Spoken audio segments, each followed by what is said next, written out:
icya mbere umukiranutsi arangwa no kubika ibanga. Icya kabiri umukiranutsi agirira neza abantu bose ndetse n'abanzi. Icya gatatu umukiranutsi agira ubuntu muri bike no muri byinshi. Icya kane umukiranutsi ntiyirengagiza abakene. Icya gatanu umukiranutsi ategeka ururimi rwe mu nteko no mu mahanga yose. Icya gatandatu umukiranutsi yifuriza abantu bose amahoro. Icya karindwi umukiranutsi yemera kurengana azira kuvuga ukuri. Abakristo gito navuga twavuga ngo abakristo gito akubonaho inenge ataje kukwigisha ahubwo akagenda yibwira abandi, ni ukuvuga ngo akarimbuza ubugingo bwe n'ubwawe ntiburokoke kuko ntawakubwiye, wenda nico wakoze utazi ko ari amakosa. Ariko Yozefu ko ari umukiranutsi utunganye ahitamo kumurenga rwihishwe. Akibitekereza marayika w'umwami aramugenderera mu nzozi aramubwira ati Yozefu, Yozefu, ntutinye kurongora umugore wawe Mariya kuko imbuto imurimo ari y'umwuka wera. Ico gihe ijambo ry'Imana rimugezeho kuko yabaye umukiranutsi yirinze gukoza isoni Mariya ku mugaragaro. Ikintu kiranga umukiranutsi nuko akubonaho ikibi ntakibwira abandi atarakikubwira. Ingingo ya kabiri igaragaza umukiranutsi nuko agirira neza abaheza n'ababi. Kandi ijambo ry'Imana riravuga ngo nituramutse abaturamutsa tubaduhiritse nk'abakoresha bikora, nidukunda abadukunze tubaye nk'abapagani ko nabo barabikora. Iyo ukunda ugukunda ubukoze nk'ico umupagani yashobora. Iyo uramukije mugenzi wawe ukanga kuramutsa umwanzi ubukoze n'ico umupagani yashobora. Ariko ijambo ry'Imana riravuga ngo ukunda umwanzi wawe musabira ababarenganya kugira ngo mwitwe abana ba so mwijuru, kuko n'abategeka imvura ikagwira abakristo n'abapagani ndetse izuba rikarasira ababi n'abeza. Umukiranutsi agira ubuntu kuri bike no kuri byinshi. Ukiranuka kucoroheje abakiranutse no kugikomeye, kandi ukiraniwe kucoroheje abakiraniwe no kugikomeye. Umuntu ukiranuka yaguha no kujana afite, bikagaragara ko yaguha no kugihumba afite, bikagaragara ko yaguha no kubihumba 10 afite. Ukiranuka ariko nawe ukiranirwa aravuga ngo nzaguha naragwijije, ndacubaka inzu sindarangiza fondation, nimara gusakara maze gushiraho rento kaba maze gushiraho zakaro uzaze nzagufasha. Oya, ukiranuka agutabara mu afite. Ingingo ya kane iranga umukiranutsi ntiyirengagiza abakene. Ntabwo Yesu yavuze ngo ntabwo umutunzi azaja mu ijuru nkuko bamwe babyitwaza bakora umurimo wo kwegisikoroka abandi. Ntabwo Yesu yavuze ngo abatunzi ntibazaja mu ijuru, ahubwo umutunzi nakora nk'ibisabwa abatunzi azicara ku mwanya wa mbere mu bwami bw'Imana. Niba Imana yaramuhaye ubutunzi akabufashisha gufasha abakene, niba Imana yaramuhaye ubutunzi agatabara abapfakazi, niba Imana yaramuhaye ubutunzi agatabara imfubyi, niba uri umukire ukabutabutangaho, niba ufite amafaranga ukabutagira uwo yafashisha, ntabwo uzaja mu bwami bw'iteka. Umukiranutsi ategeka ururimi rwe. Ndibuka igihe kimwe umushumba witorera ahantu hamwe yatanze amatangazo mu rusengero. Nyuma y'amateraniro umukobwa araseka.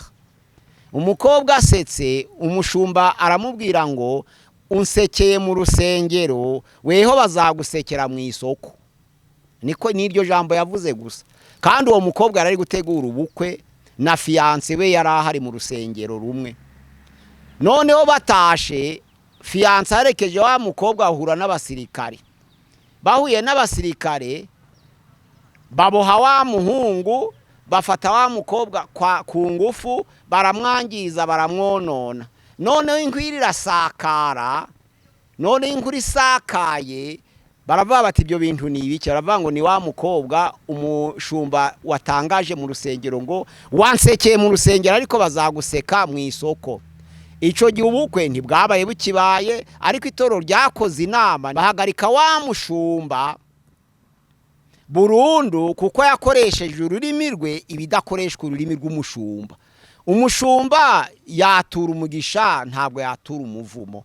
umushumba wamenyere gusengera abavuga butumwa bakamamaza ishimwe ry'Imana, umushumba wasengeye abakuru b'itorero bakabwiriza ubutumwa bwiza bakayobora intama z'Imana, ntabwo ari we wari ukwiriye gukoresha ururimi ngo avume umukobwa. Nubwo yari amusetse mu rusengero, yari akwiriye kumwigisha akamuha disipurine y'itorero, ariko ntamuvume nawe ngo amuvumire mu rusengero noneho baze kumufatira mu isoko.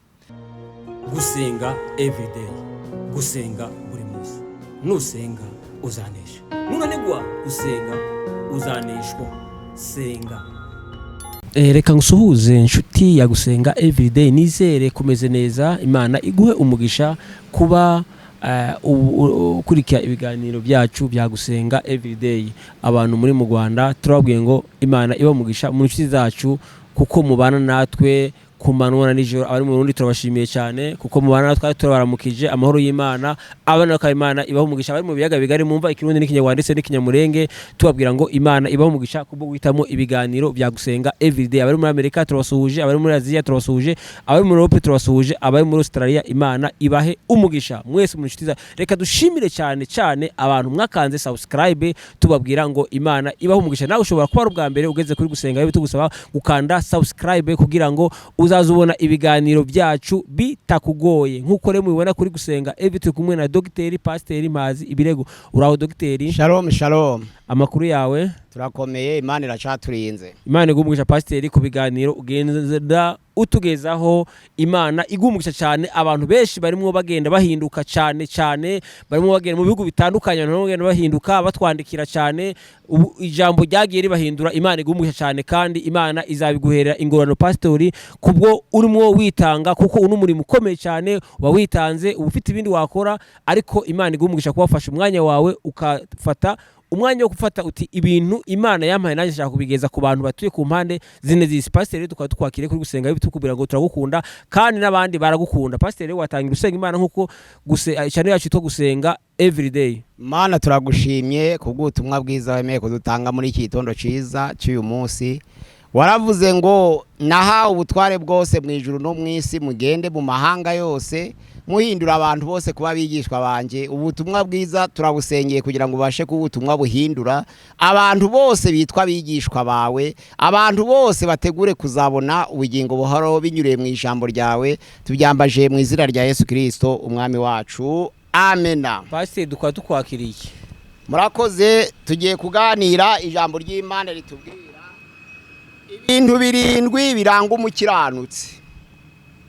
Abantu baravuga kanaka ariko arakiranuka kucyo bamubonyeho, kanaka ariko yaba ari umukiranutsi cyangwa se umukiranutsi, ese arakiranuka. Ariko tugiye kureba none tuye turavuga ukuri kw'ijambo ry'Imana. Atari ukuvanga umuntu arakiranuka kubera yaguhaye, atari ukuvanga umuntu arakiranuka kubera ari mwene so, atari ukuvanga umuntu arakiranuka kubera musengana, ahubwo umuntu ukiranuka arangwa n'iki. Turareba noneho ibintu 7 bigaragaza umukiranutsi. Icambere umukiranutsi arangwa no kubika ibanga.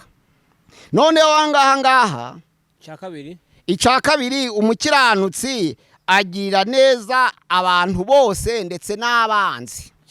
Icya gatatu umukiranutsi agira ubuntu muri bike no muri byinshi. Umukiranutsi ntiyirengagiza abakene. Umukiranutsi ategeka ururimi rwe mu nteko no mu mahanga yose. Umukiranutsi yifuriza abantu bose amahoro.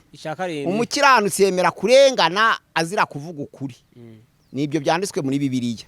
Ntabwo tuvuga ibivuye hirya twitekerereje, ahubwo ni mu ijambo ry'Imana dusesengura tukabikuramo. Ahangaha rero turabanza definisiyo yo gukiranuka. Muri yo igice cya kabiri ibice 3 haravuga ngo mwabonye umukiranutsi wanje Yobu, kwari umukiranutsi utunganye akirinda ibibi. Ijambo ry'Imana riravuga ngo Imana ibaza Satani ngo urabona uko yarinze gukiranuka kwe nubwo wanteye kumugirira nabi. Ahangaha rero gukiranuka bisobanura ngo ni ukwirinda ibibi. Niyo definisiyo. Gukiranuka ubusobanuro bwa kabiri ni urutonde rw'imbuto, ni mu rutonde rw'imbuto z'umwuka. Dore imbuto z'umwuka ngizi mu Bagalatiya igice cya 5 umurongo wa 22 haravuga ngo ngize imbuto z'umwuka: urukundo, ibyishimo, amahoro, kwihangana, kugwa neza, ingeso nziza, kugira neza, gukiranuka no kwirinda. Ijambo ry'Imana riravuga ngo ibimeze bityo nta tegeko ribihana. Ahangaha no gukiranuka ni imbuto y'umwuka, ni ikintu gikomeye cyane. Ahangaha rero tugiye gutangira ingingo ya mbere igaragaza umukiranutsi. Noneho twabonye ko umukiranutsi ari uwirinda ibibi, ariko arangwa n'iki? Mu byanditswe byera, Matayo igice cyaho cya mbere umurongo wa 19 hatubwira uko Yozefu yasabye Mariya. Ijambo ry'Imana riravuga ngo akimusabye bitangira kuvuga ko Mariya afite inda, ariko kuko Yozefu yari umukiranutsi, niko ijambo ry'Imana ritubwira ngo kuko Yozefu yari umukiranutsi ntiyashaka kumukoza isoni ku mugaragaro, ahubwo ahitamo kumubenga rwihishwa. Ntiyakora nk'abasore ba none ngo avuge ngo kariya gakobwa nasabye katwaye inda, kariya gakobwa nasabye nagasambanye. Oya, Yozefu yari umukiranutsi utunganye, ntiyashaka gukoza Mariya isoni ku mugaragaro, ahubwo ahitamo kumurenga rwihishwa kugira ngo Mariya atandagara. Nubwo yatwite ariko atandagara.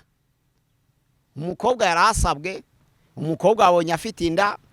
Ahandi mu miryango usanga ari agahumamunwa, batagiye gutangara, batangiye kuvuza induru ngo yewe we, uriya mukobwa usabwe yatwaye ikinyendaro, wese n'umugabo wakimuteye cyangwa n'abandi. Nibyo abantu batangira kwibazaho, buriya ni umusambanyi. Ntabwo ariko Yozefu yavuze. Yozefu yari umukiranutsi utunganye imbere y'Imana. Ijambo ry'Imana riravuga ngo ayirinda kumukoza isoni ku mugaragaro, ahubwo ahitamo kumubenga rwihishwe. Niko umukiranutsi kwiriye kuba. Niba mugenzi wawe yaguhemukiye, icyo wahamagariwe ni ukumwigisha. Ntabwo ari ukukoza mugenzi wawe isoni ku mugaragaro. Burya uvuga icaca mugenzi wawe ukakibwira abandi, uba uri kumukoza isoni ku mugaragaro. Ahubwo icyo wahamagariwe nk'umukiranutsi, wari ukwiriye kumva ikitagenda neza kuri mugenzi wawe, ukagenda ukamwihererana rwihishwa, ukamwigisha kugira ngo atandagara, nawe ukaba urokoye mugenzi wawe. Nizo mpamvu babihaye amategeko. Niba ushaka kuyobora mugenzi wawe ukabona ko atagenda nk'uko ushaka, ijambo ry'Imana muri Matayo igice cya 18 umurongo wa 15 kugeza 17 haravuga ngo mwene so nagukorera icyaha, umugenderere, umubwire icyaha cye, niyemera umusengere, uzaba urokoye mugenzi wawe, nawe urokora ubugingo bwawe. Niyanga umushakire mugenzi wanyu muhuriyeho, muze muri babiri, mumuyobore, mumubwire icyaha cye. Niyemera uzaba urokoye ubugingo bwe. Niyanga mumwereke itorero rigerageza uko rishoboye, rimubwire icyaha cye. Niyemera itorero rimusengere, ariko ntimumwandagaze. Ijambo ry'Imana riravuga ngo mwene so nagukorera icyaha, ukwiriye kumubwira icyaha cye muri mwenyine mwiherereye. Niyemera umusengere, we kugira undi ukibwira. Abakristo gito, twavuga ngo abakristo gito, akubonaho inenge ataje kukwigisha, ahubwo akagenda ayibwira abandi. Ni ukuvuga ngo akarimbuza ubugingo bwe n'ubwawe ntiburokoke, kuko ntawakubwiye. Wenda nico wakoze utazi ko ari amakosa, ariko Yozefu ko yari umukiranutsi utunganye, ahitamo kumurenga rwihishwe. Akibitekereza, marayika w'umwami aramugenderera mu nzozi, aramubwira ati Yozefu, Yozefu, ntutinye kurongora umugore wawe Mariya, kuko imbuto imurimo ari iy'Umwuka Wera. Icyo gihe ijambo ry'Imana rimugezeho, kuko yabaye umukiranutsi, yirinze gukoza isoni Mariya ku mugaragaro. Ikintu kiranga umukiranutsi ni uko akubonaho ikibi ntakibwira abandi atarakikubwira. Ubundi ikibi wakoze kigera ku bandi ari uko wananiranye. Umuntu umwe wamunaniye, babiri wabananiye, itorero wararinaniye. Ubwo rero icyo gihe ijambo ry'Imana riravuga ngo ubabera nk'umunyamahanga, ntabwo ubabera umwanzi. Ahangaha mu itorero babisobanuye nabi cyane. Umuntu nagukorera icyaha mugendere, niyemera umusengere. Umuntu nagukorera icyaha ukamugenderera akanga, uzane mugenzi wanyu muhuriyeho. Umuntu nakora icyaha ukazana mugenzi wanyu muhuriyeho akanga, umwereke itorero. Nyananira itorero ababera umunyamahanga, abantu benshi bavuga ko ababera umwanzi. bisobanura ngo niba umuntu wamuyoboye akanga ntabwo ari umwanzi ahubwo ni umunyamahanga. Niba ari umunyamahanga rero ntabwo ari intandaro yo kwangana no guhigana.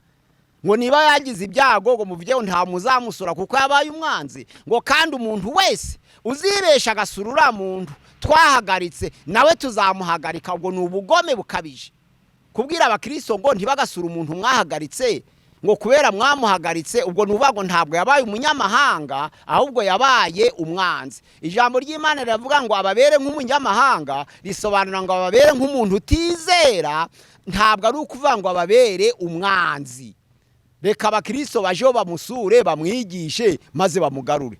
Ariko usanga bamwe bavuga ngo nihagira umuntu umusura ngo yewe ngo sinzi ngo nawe tuzamuhagarika, ngo nuzasura uwo twahagaritse nawe tuzamuhagarika. Ubwo ni ubugome bukabije. Uwo nuwakora ibyaha byose niwe wavuga iryo jambo. Ingingo ya kabiri igaragaza umukiranutsi nuko agirira neza abeza n'ababi. Ubundi ijambo ry'Imana dusanzwe dusoma ritubwira ko tugirira neza abaduhemukiye n'abataraduhemukiye. Nukuvuga ngo hari ijambo ry'Imana ryanditswe muri Matayo 5:5-43 haravuga ngo mwumvise ko byavuzwe ngo ukunde umwanzi wawe, ukunde umugenzi wawe ariko wanga umwanzi wawe. Mwumvise ko byavuzwe ngo ukunde mugenzi wawe wanga umwanzi wawe, ariko nje ndavuze ngo musabire ababarenganya, mukunda abanzi banyu kugira ngo mwitwe abana ba so mu ijuru. Ku ijambo ry'Imana ravuga ngo nawe Imana iratureba turi babi ariko ikavubira imvura babi n'abeza. Abantu bose bahinga mu gishanga kimwe, abakristo n'abapagani bose bakeza ku bw'icubahiro cy'Imana, mwese ikabagirira neza. Kandi ijambo ry'Imana riravuga ngo nituramutse abaturamutsa tubaduhiritse nk'abakoresha bikora, nidukunda abadukunze tubaye nk'abapagani ko nabo barabikora. Iyo ukunda ugukunda ubukoze nk'icyo umupagani yashobora.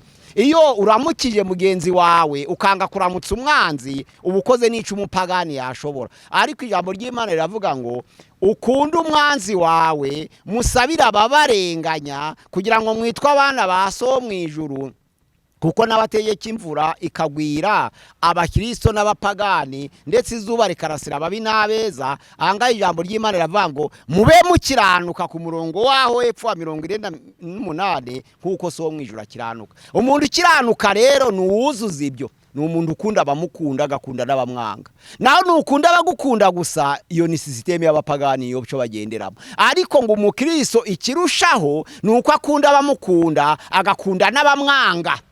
Ngo nico kiranga umukiranutsi ku murongo wa 48.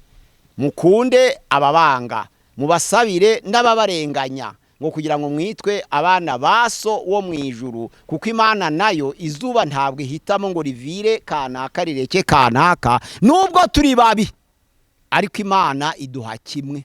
Imana itanga Yesu Kristo kugira ngo abambwe ni ku bwacu twese.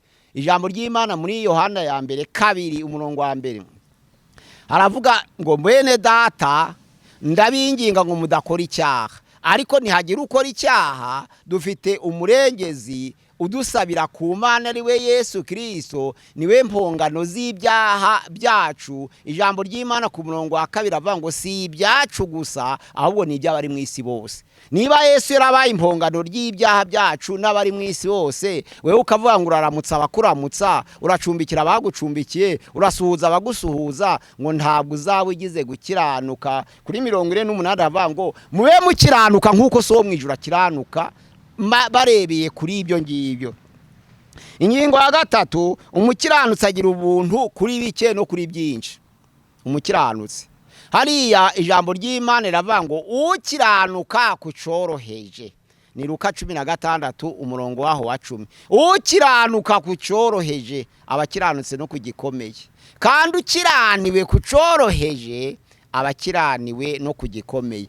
Umuntu ukiranuka yaguha no kujana afite, bikagaragara ko yaguha no kugihumba afite, bikagaragara ko yaguha no kubihumba 10 afite. Ukiranuka ariko naho ukiranirwa aravuga ngo nzaguha naragwijije.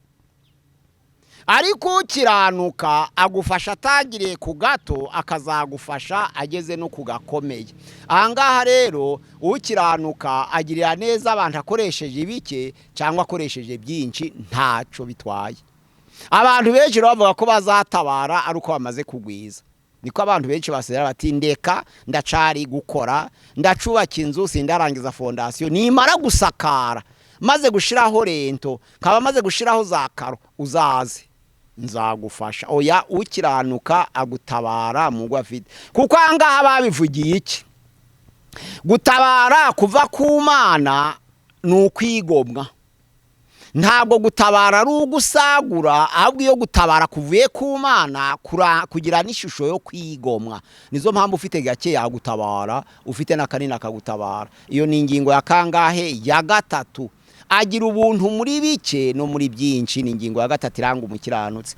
Ingingo ya kane iranga umukiranutsi ntiyirengagiza abakene aho yaba ari hose. Muri Matayo 19:21 Yesu yaganiraga n'umusore umutunzi, niko ijambo ry'Imana rivuga. Umusore aramwegera ati mwami ngire nde kugira ngo mbone ubugingo buhoraho. Yesu aramubwira atuza amategeko: ntukice, ntukibe, ntugasambane, ntugashinje mugenzi wawe inyoma, kandi wubahe so na nyoko. Niko muri Matayo havuga ibice 19 hariya ku murongo waho wa 21. Uwo mutunzi aravuga ati ibyo byose narabyubahirije kuva ku buto bwanje kugeza uyu munsi wa none. Agiye kugenda Yesu aramuhamagara ati gira hino, uzi ikindi gisigaye, fata ubutunzi bwawe ubugure. Nuvuga ngo va tuseke tuya, ugurisha ibyo ufite none ufate ya mafaranga uyagabire abakene, numbaruze unkurikire nibwo urabukwiye ubwami bw'Imana. Atekereje inzira yanyuzemo kugira ngo yunguke abona ziraruhije. Atekereje ukuntu wenda yakubiswe abona bikomeye. Akurikije ukuntu wenda muri ubwo butunzi bwe yaba yarahuyemo n'ingorane zitari zimwe na zimwe, yumva agize ubwo atese aho nanyuze koko mfata ibintu byanje byose mbigurishe nimara mpa amafaranga abakene. Ijambo ry'Imana riravuga ngo agenda babaye. Noneho Yesu aramubwira ati igira hino ahubwo nkubwira ukuri.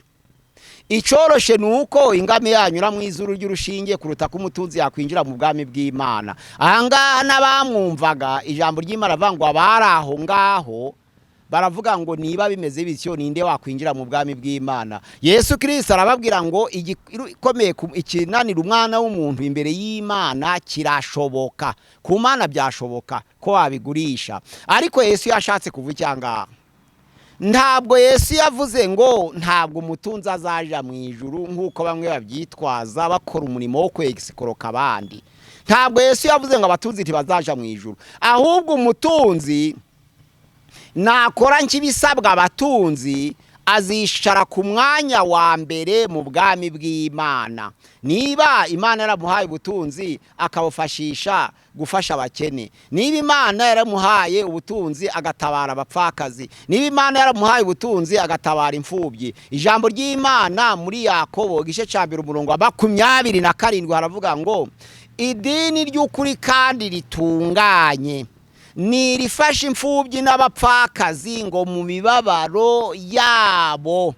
Angase gufasha imfubyi n'abapfakazi bisaba kugira ngo ukoreshe ubutunzi. Ubutunzi rero ni bwiza cyane hano mu isi, nubwo bwafashe izina ry'ubutunzi bw'isi cyangwa ubutunzi bubi, ariko niba bufasha imfubyi n'abapfakazi buhinduka bwiza kuko butegura ubwami bw'Imana. Yesu yaravuze rero ngo ikiruhije nuko umuntu yaba ari umutunzi ntafasha abakene. Ariko iyo umutunzi afashije abakene kuko abakoze atabaye, icyo gihe azabona umwanya wa mbere mu bwami bw'Imana.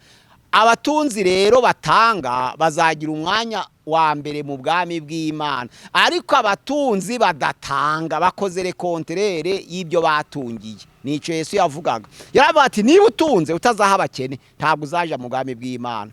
Niba uri umukire ukabutabutangaho, niba ufite amafaranga ukabutagira uwo yafashisha, ntabwo uzaja mu bwami bw'iteka, ntabwo uzinjira mu bwami bw'Imana nk'uko ubyifuza. Nico yavugaga. Abantu benshi rero mu buyobe baravuga ngo biraruhije ko umutunzi yakwinjira mu bwami bw'Imana. Ntibarebe impamvu Yesu yabasobanuriraga uko umutunzi akwiriye gukora kugira ngo yinjire mu bwami bw'Imana, ahubwo bagashoka baciye urubanza ngo uriya ni umukire ngo ntakigiye mu ijuru. Abantu barabikoresheje bambura imitungo y'abandi, babatera ubwoba, barabahahamura ngo ntabwo umuntu w'umukire azinjira mu bwami bw'Imana, barabibaka ku mugaragaro kandi bakoresheje ijambo ry'Imana ariko babayobya. ntabwo ariko ijambo ry'Imana rivuga ngo umuntu ufite amafaranga iyo yatanzeho azaja mu ijuru, umuntu ufite inka iyo azitanzeho azaja mu ijuru, umuntu ufite amasambu iyo yatanzeho azaja mu ijuru, umuntu ufite ibyo kurya yagaburiye abakene azaja mu ijuru. Nico mwana mukwiriye gukoresha bene data rero abatunzi b'iyi si mugategura, kuko na Luka yabikomojeho aravuga ngo abanyabwenge bakoresha ubwo butunzi kugira ngo biyubakire ubwami bw'Imana, kandi kugira ngo abo bagiriye neza bazabiyuke mu bwami bw'iteka. Nico yavugaga ngo ubutunzi mu bukoreshe bwe kuba ubwawe gusa. Abantu bafite ibibazo nabagira ubukire bukaba ubwabo gusa, ariko umuntu ufite ubukire akabusaranganya n'abandi ndetse agafasha abakene, ukurushaho gufasha benshi niko wibikira umugisha mu bwami bw'iteka. Ahangaha ni ingingo ya gatatu. Ingingo ya kane ntiyirengagiza abakene. None ingingo ya gatanu, umukiranutsi ategeka ururimi rwe. Ahangaha avuga muri Yakobo igice ca 3 ku murongo waho n'uwa mbere kugeza kwa kabiri, avuga ngo ibintu byose biramenyerezwa pe ariko ururimi rwarananiranye. Ni urugingo ruto pe ariko rwarananiranye. Ijambo ry'Imana riravuga ngo umukiranutsi washoboraga kurumetiriza nubwo yaba ari mu nteko cyangwa yabonye amahano kuri kanaka, akirinda agafata ururimi. Ahangaha kumetiriza ururimi isobanura ngo kutavuga icyo ubonye cyose, niko kumetiriza buryo ururimi. Ururimi ruvuga byinshi kandi rurasenya. Ijambo ry'Imana riravuga ngo rushobora gutanga umugisha yari rwiza, ariko iyari rubi rushobora kuvuma. Kandi none rugakoreshwa kuvuma wa muntu waremwe mu ishusho y'Imana, ariko rugaheshana wa muntu umugisha waremwe mu ishusho y'Imana. Indimi z'abera rero zaremewe gutanga umugisha, ntabwo zaremewe kuvuma. Ahangaha aravuga rero ngo umukiranutsi nushobora no kumetiriza ururimi rwe, ntavuga icyo abonye cyose, akavuga ibitunganye. Ku ijambo ry'Imana riravuga ngo Imana yaduhaye amaboko ngo tuyakoreshe, Imana iduha amaguru kugira ngo tuje bwivuga butumwa, Imana iduha amaso ngo dusome ijambo ryayo, Imana iduha umunwa kugira ngo tuvuge ubutumwa bwiza. Ururimi rwavuga ubutumwa bwiza aho kugira ngo rusebye, aho kugira ngo rusebanye, aho kugira ngo ruvume, aho kugira ngo rwangirize, aho kugira ngo rutukane, ahubwo rugatanga umugisha. Narizo mpamvu mu Migani ibice 13 umurongo wa 24 n'ibice 12 umurongo wa 6 havuga ngo twirinde kuvuma abana bacu, ariko twemerewe kubacishaho akanyafu.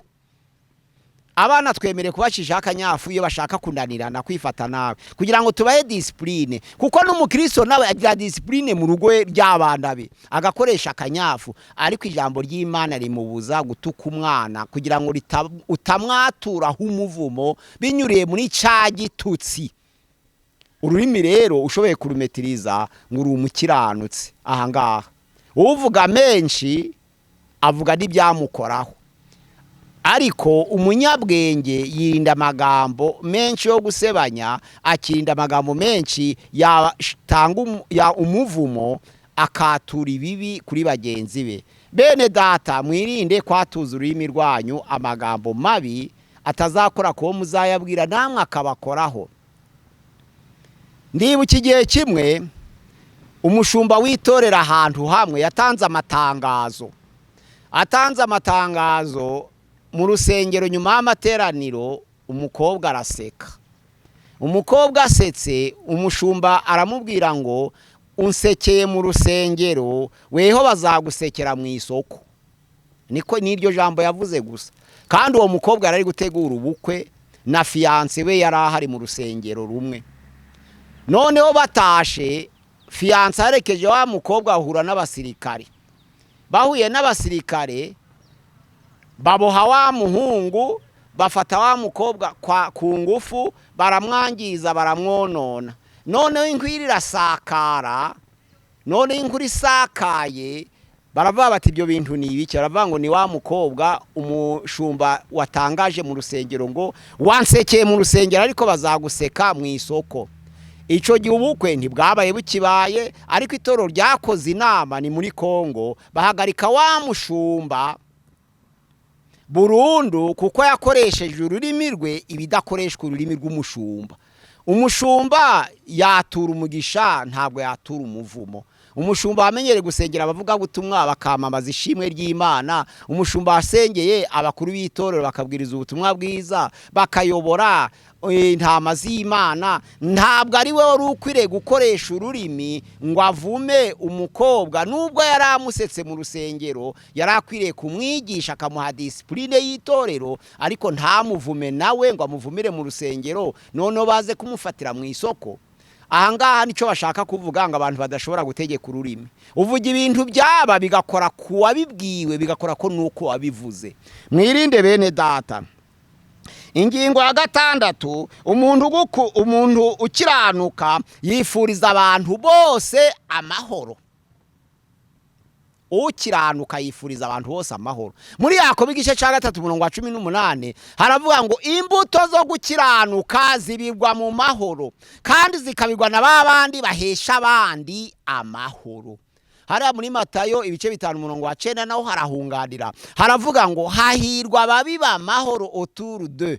Muri version ya Rasemere iravuga ngo hahirwa ababiba amahoro aho baturiye. Ce qui sème la paix autour d'eux, ababiba amahoro aho baturiye. Abo bantu barahirwa n'abakiranutse. Hariya rero Yakobo arabisesengura rero, aravuga ngo imbuto zo gukiranuka zibibwa mu mahoro, ariko ngo zigashobora kubibwa na babandi bahesha abandi amahoro. Bisobanura ngo umuntu wese wifuza amahoro azayageraho ari uko abanje kuyaremera abandi. Niko bisobanura. Nico Yakobo yashatse kuvuga. Ntabwo waba utifuriza mugenzi wa amahoro ngo Imana izayaguhe nawe. Ntabwo waba utifuriza abaturanye amahoro ngo Imana izayaguhe. Ntabwo waba utifuriza abo musengana amahoro ngo Imana yaguhe. Ntabwo waba utifuriza abakuyobora amahoro ngo Imana yaguhe. Ntabwo waba utifuriza abuyobora amahoro ngo Imana izayaguhe. Ahanga Yakobo ashatse kuvuga bo banzu remera abandi amahoro. Numara kuremera abandi amahoro unayabifuriza, nawe uzabona ubona amahoro. Imbuto zo gukiranuka ro zibigwa mu mahoro, ariko zikababigwa na babandi bahesha abandi amahoro. Mu Baheburayo 12:14 haravuga ngo mugire umwete bene data wo kubana n'abantu bose amahoro n'uwo kwezwa, kuko utejejwe atazabona umwami Imana. Ahangaha umukiranutsi yifuriza amahoro bagenzi be. Ye akifuriza abo baririmbana akabifuriza amahoro, abo bavugana ubutumwa akabifuriza amahoro, abo baturanya akabifuriza amahoro, abo bakorana ku kazi akabifuriza amahoro, abo basengana akabifuriza amahoro, abo bagendana akabifuriza amahoro, abo babana mu nzu akabifuriza amahoro. Bene data, ifuriza amahoro bagenzi bawe, abo mukorana ibyo ari byo byose ubifuriza amahoro. Ntabwo ari abagukunda gusa, ariko ifuza amahoro mu karere uturiye, kuko avuga ngo heureux ceux qui sèment la paix autour d'eux. Nuvuga ngo ababiba amahoro aho baturiye nibo bakiranutsi bemerwa imbere y'Imana. Ingingo iheruka rero iranga umukiranutsi arenganirizwa kuvuga ukuri. Mu Bakorinto ba 2 ibice 12 umurongo waho nuwa 8 haravuga ngo ntaco tuzakora turi hano mu isi ngo turwanye ukuri nguretse kukurwanirira. Ijambo ry'Imana muri Yohana ibice 8 umurongo wa 31 na 32 haravuga ngo Yesu abwira abayuda bamwizeye ati nimuguma mu ijambo ryanje muzaba bigishwa banje nyakuri, namwe muzamenya ukuri kandi ukuri niko kuzababatura. Bisobanura ngo umukiranutsi ngo n'umuntu wemera no kurengana ariko arwanirira ukuri. Nkuko ijambo ry'Imana rivuga ngo ntaco twakora ngo tukurwanye kereka kukurwanira. Nico twashobora. Nubwo wagira imbaraga z'isi yose ntabwo warwanya ukuri, biratinda, ariko ukuri kukazanesha, kuko niko kuri niko kuzaheruka. Ukuri uzakurwanya, uzagira imbaraga, uzagukereza, ariko ukuri niko kuzasoza ibizabaho byose.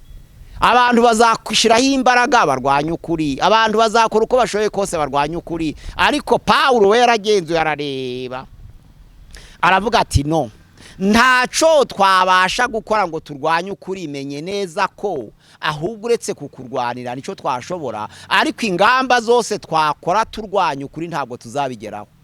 Hariya rero muri Yohana igice cya 14 haravuga ngo Yesu niwe nzira n'ukuri n'ubugingo. Ubwo niba Yesu ari ukuri, ni ukuvuga ngo umuntu urengana kubera yashatse kurwanirira ukuri azatotezwa, azarenganywa, ariko iherezo azatsinda.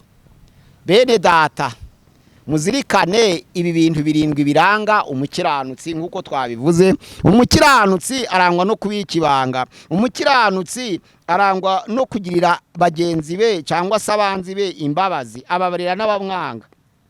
Umukiranutsi agira ubuntu muri bike no muri byinshi. Umukiranutsi amenya kujera ururimi rwe. Umukiranutsi yifuriza abaturanyi be n'abagenzi be amahoro. Umukiranutsi yemera kurengana azira ukuri. Ngibyo ibintu birindwi biranga umukiranutsi, bihamya biturutse mu byanditswe byera. Imana yacu idufashe kandi dusange izo ngingo ziranga abakiranutsi tuzizirikane mu buzima bwacu. Uje uramenya ngo uyu ni umukiranutsi kubera, uyu ni umukiranutsi kubera, uyu ni umukiranutsi kubera. Nugera kuri ibi bintu birindwi uzaba ubonye ingingo zigaragaza umuntu w'umukiranutsi koko. Ngibi bintu birindwi bigaragaza umukiranutsi. Imana ibafashe kumva ubutumwa bwiza bwa none mu izina rya Yesu Kristo umwami wacu. Ni Pastor Mpazibirego Pierre ubagaje ubutumwa bwiza, ibintu birindwi biranga umukiranutsi, kuri channel ya Gusenga Everyday. Nimero ya WhatsApp kubashaka kubaza ibibazo 078669 66220, 078669 66220. Murakoze kuri channel ya Gusenga Everyday. Imana ibaha umugisha naho ubutaha. Murakoze. Ahoze pasiteri watwoza gusenga Imana ngo Imana itange agakiza ku bantu bateze amatwi Gusenga Everyday, kandi itange n'izimbaraga ngo abantu baba bakiranutse. Ndagushimiye data twese uri mu ijuru. Ijambo rye ryatubwiye ngo imbuto zo gukiranuka zibigwa mu mahoro kandi zikabibwa n'abandi bahesha abandi amahoro. Kandi ijambo rye riratubwira ngo mugire umwete wose wo kubana n'abantu bose amahoro n'uwo kwezwa kutejo yatazabona Imana. Twarangije ro kuganira ku ngingo zirindwi ziranga umukiranutsi. Imana ishobora byose. Umukiranutsi abikibanga, umukiranutsi agira ubuntu ku gato no kugakomeye, umukiranutsi azirikane abakene, umukiranutsi nyagasani agira ubuntu muri byose, umukiranutsi agire kwirinda, umukiranutsi afata ururimi rwe. Umukiranutsi ni umuntu w'ingenzi wahawe imbuto y'umwuka. Imbuto z'umwuka nizo zigenga umuntu wageze ku gukiranuka Imana yifuza, kuko ijambo ry'Imana ravuga ngo abameze batyo nta tegeko ribahana. Mana ndasabira bene data mu mahanga yose kugira ngo bakiranuke, umuntu wese arangwe no gukiranuka, umuntu wese agaragaze ibiranga gukiranuka, kugira ngo nugaruka mu gihe gito, kuko ijambo ry'Imana rivuga ngo narwanye intambara nziza, narinze ibyo kwizera, igisigaye mbikiwe ikamba ryo gukiranuka, ari ryo umucamanza utabera uzampa kuri urya munsi, ngo nyamara sigeje nyine gusa ahubwo nabakunze kuzaboneka kwe bose tuzahabwe ikamba ryo gukiranuka, kuko twabaye abakiranutsi. Tubyambaje mu izina rya Yesu Kristo umwami wacu. Amena. Basi turagushimiye. Imana umugisha n'inshuti zacu za Gusenga Everyday, tubabwira ngo Imana ibahe umugisha, tubasaba kugeza ubutumwa ku bandi, gukora share cyangwa gukora partage. Imana ibahe umugisha. Ikiganiro naho ubutaha. Shalom shalom Shalom. Gusenga Everyday, gusenga buri munsi.